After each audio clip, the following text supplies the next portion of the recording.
شايفين هالصحن الرز بحليب؟ والله هي رز بحليب ملوكي. خلونا نعمل هالطريقة واعتمدوها. عندي 4 لتر حليب فريش.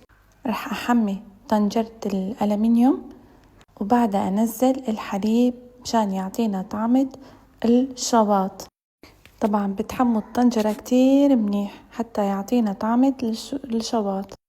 طبعا لكل لتر حليب فنجان رز منقوع لمدة ربع ساعة. عندي 4 لتر حليب، أنا حطيت 4 فناجين رز ونقعتهم. وبس استوى الرز، انتبهوا كتير منيح، بس استوى الرز طبعا كخطوات إضافية بتنزلوا الكريمة، ظرف كريمة بيعطي الطعم ولا أطيب، وعلبة قشطة جيمر بيعطي دسامة وطعم للحليب ولا أطيب، وبحركهم كتير منيح. طبعا أنا الفيديو مسرع شوي لأنه أنا كنت مستعجلة.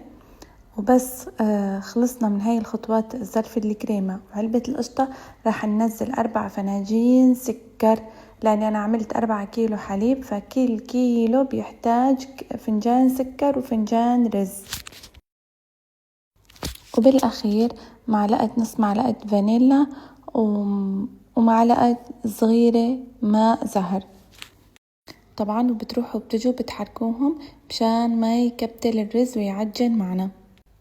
طبعا أنا هون خليت شوي يتشوط لأني طنجرة الألمنيوم أفضل بكتير من طنجرة الجرانيت، وهيك أخذ معنا القوام ما شاء الله. وإذا بتحبوه مشوط كتير خلوا 10 دقايق ما تحركوه مشان ياخد الشواط.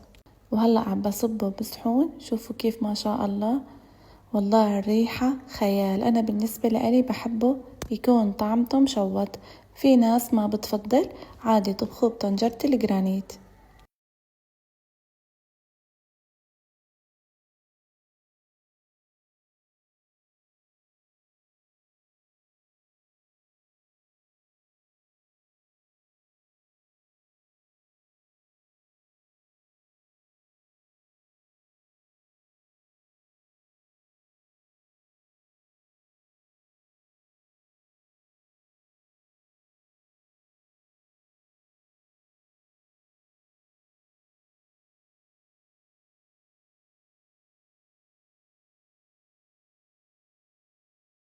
وعلى البراد بتحبوا لليلة كاملة أو 4-5 ساعات، وبعدها كلوا ولا أطيب.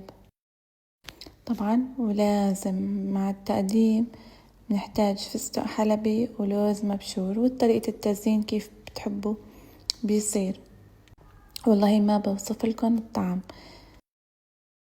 وهيك كانت تحليتنا لليوم مع جوري كيتشن، وبس والله بصحتين، لا تنسوني من المتابعة.